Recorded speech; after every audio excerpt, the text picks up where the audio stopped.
چې یو د طبیعت یو د ادب. مثال په طور یو کس ته ادب میلاو شو خو طبیعت دی د انسان دویم طرف ته طبیعت داسې دی. په دې باندې یو واقعه ده او واقعه په دې باندې داسې ده چې یو باچا و او د باچا څه وزیر و. نو یوه ورځ باچا د وزیر ته وایي وزیر دا راته ووایه چې ادب زورور دی که طبیعت زورور دی؟ ادب زورور دی که طبیعت؟ طبیعت دا خاندانی شیز دی. وزیر ورته وایي باچا سلامت طبیعت زورور دی. یعنی یو شیز ته ډېر ادب ورکه خو د هغه خاندانی چې کوم طبیعت دا نه بدلیږي. ډېر په دراز خبره ده. نو هغه باچا ورته وایي داسې حکم یې وکړو. باچا دوه پیشوګان ساتلي وو. دا دواړه پیشوګان راولئ دواړه پیشوګانو او هغه پیشوګانو ته په لاس کې دا ګلونه ورکړي وو. پیشوګان را روان په لاس کې ورسره ګلونه راله تاو راتاو شو ډېر په ادب سره. ورته وایي وایي ګوره د پیشو عادت دا دی عادت چې هغه خپل طبیعت نه پرېږدي یا تښتي غلط کارونه کوي اخوا دې خوا ځي. دویم طرف ته ما دوی ته ادب ورکړلی نو دا وګوره ادب یې زورور دی په طبیعت باندې. نو وزیر ورته وایي ما ته یوه شپه ټیم راکړه. باچا ورته وایي ټیک ده ته شپه ټیم مالې دوه واله. نو ټیم یې ورته ورکړو.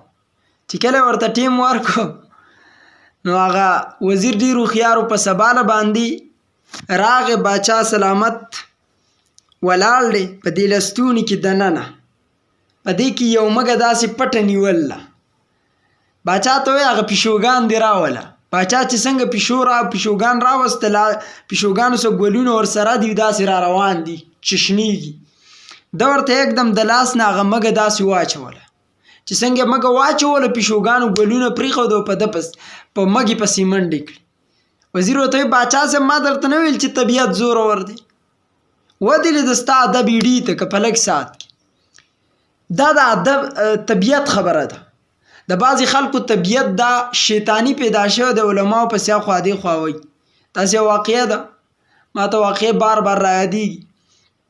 3 کسان روان دا هم په دې مفید الطالبین کې لیکلی شوي. 3 کسان بیا روان دي میناره ولیده ډېره غټه وه. نو یو پکې وایي اوف دومره غټه میناره ده دومره غټه میناره ده دا بس پخواني خلک خو ډېر تکړه وو لکه دومره اوچت خاطب او میناره به یې جوړوله. دویم ورته وایي کمقله دا یې دې ته ختلي نه دي دا یې په ځمکه جوړه کړې وو بیا یې داسې ودرولې وه. دریم ورته وایي قمقلانو دواړه نه پوهېږئ دا کویه و دا کویه یې رایستی دی د ځمکې نه ودرولی دی. نو چې اوس تا په کم کار باندې ته نه پوهېږې په هغې کې ته څه له ورځې کا لیکچررز دی که هغه د هر قسمه فن سره تعلق ساتي خو دیني مسله کې خو دې نه ورځي که نه. د ایران نه یو کس راغلی و پاکستان ته استاد یې قصه کوله قریشي صاحب. نو چې پاکستان ته راغلی و بیرته تللی و خلکو ورته ویل له پاکستان څه حال دی؟ مړه پاکستاني خو هسې ګیلې کوي. دلته 2 ډګریانې د هر سړي سره دي. یو دا چې کله ته ووایې چې پلانکۍ مسله به څنګه مثال په طور په اودس کې د سر مسه څو حصې کول پکار دي مثال درکم. نو هر سړی به درته چغې کړي چې دا حصې دا حصې.